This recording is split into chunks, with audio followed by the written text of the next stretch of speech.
Welcome to slim right. पाणी पिणं हे किती नॅचरल आहे, पण ह्याच्यात सुद्धा लोकांना कन्फ्युजन आहे. गार पाणी पिऊ का, प्लास्टिकच्या बॉटलमधनं पाणी पिऊ का, कमी पाणी प्यायलं तर काय होतं, जास्त पाणी प्यायलं तर काय होतं. 50%पेक्षा जास्त पॉप्युलेशन ह्या चुका करत असते. तर आज मी पाणी पिताना होणाऱ्या चुका याच्यावर बोलणार आहे. आपली बॉडी 60 to 65% पाण्याने बनलेली असते. पाणी काय करतं, तर बोन्स आणि जॉईंट्सला लुब्रिकेट करतं, कुशनिंग देतं. तेच आपल्याला ब्रेन आणि मणक्याला पोषण देतं आणि आपलं बॉडी टेम्परेचर मेंटेन करायला मदत करतं. रोज आपल्या बॉडीतून 2 ते 3 लिटर पाणी निघून जात असतं, घामाद्वारे, नंतर ब्रीदिंगद्वारे आणि टॉयलेटद्वारे. ओके, म्हणून रोज रूम टेम्परेचरचं पाणी पिणं, ते सुद्धा 3 लिटर हे महत्त्वाचं आहे. सो रोज 3 लिटर पाणी प्यायलाच पाहिजे आणि समरमध्ये थोडंफार जास्त. तर आपण चूक नंबर 1 बघूया. पाणी कमी पिणे. पाणी कमी प्यायलं तर काय होतं, डिहायड्रेशन होतं. बरेच जण म्हणतात की प्रवासात किंवा शॉपिंगला गेलं तर मी पाणी पित नाही, मग काय होतं, आपल्याला पिवळी युरिन होते.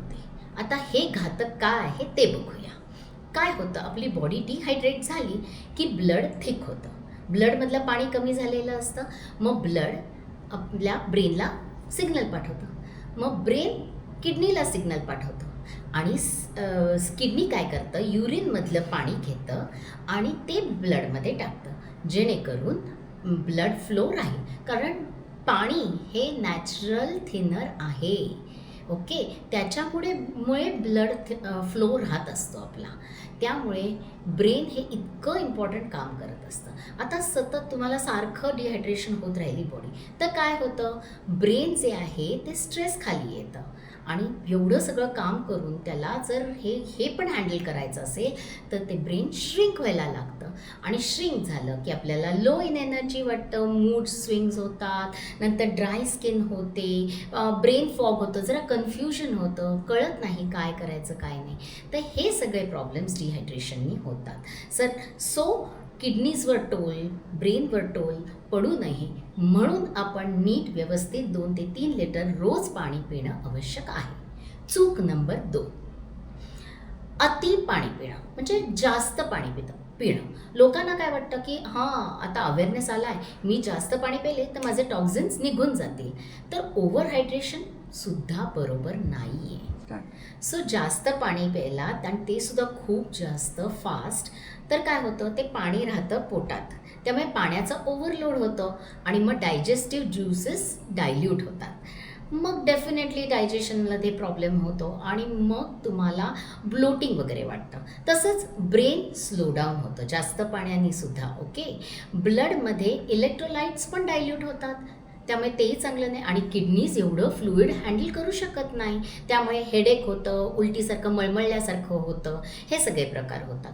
सो करेक्ट वे आहे की तुम्ही पाणी पिऊ नये तर पाणी खावं.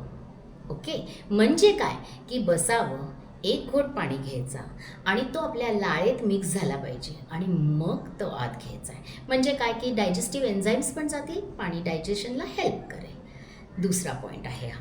तिसरा पॉईंट, तिसरी चूक आहे, do not use plastic bottle. Plastic बाटली यूज करू नका प्लीज. त्याच्यात एक BPA केमिकल असतं. ते केमिकल जर तुम्ही उन्हात सावलीत असं गेलं, म्हणजे टेम्परेचर व्हेरिएशन जेव्हा होतं गार गरममध्ये, तेव्हा ते केमिकल त्याच्यात लीक होतं आणि हे केमिकल तुमच्या एंडोक्राईन सिस्टमला डिस्टर्ब करतं. त्याच्यामुळे काय होतं, आपला हार्मोनल इम्बॅलन्स होतो आणि मग मेनोपॉझल लेडीज किंवा PCOD, PCOS किंवा अति कुठल्याही आजार असलेल्या लोकांना हे प्लास्टिक प्रॉब्लेमॅटिक ठरतं.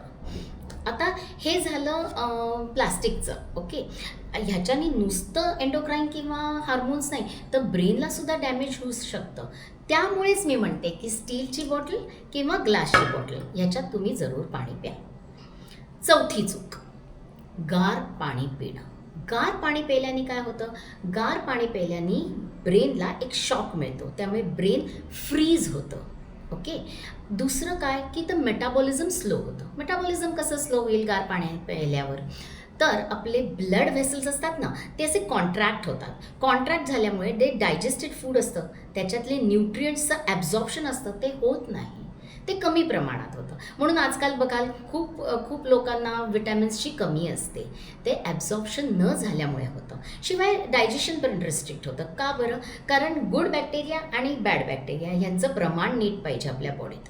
तर काय होतं की गार पाणी प्यायल्यामुळे गुड बॅक्टेरिया कमी होतात, बॅड बॅक्टेरिया वाढतात. कारण गुड बॅक्टेरियाला रूम टेम्परेचरचं पाणी लागतं.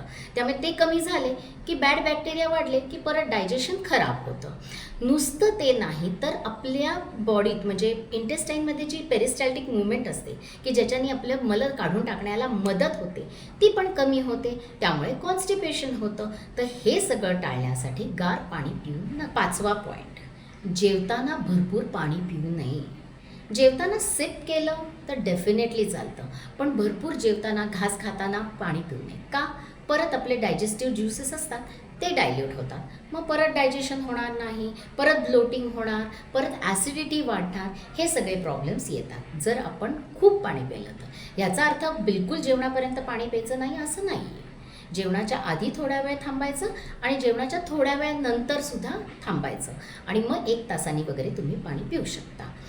6वी मिस्टेक, 6वी चूक अशी आहे की बरेच लोक फ्लेवर्ड वॉटरकडे जातात किंवा एनर्जी ड्रिंक्स, अदरवाईज काही जण मी बघते जिममध्ये जाताना इलेक्ट्रोलाइट वॉटर घेऊन जातात. सो हे का घ्यायचं नाही? हे सगळं फॅट्स आहेत.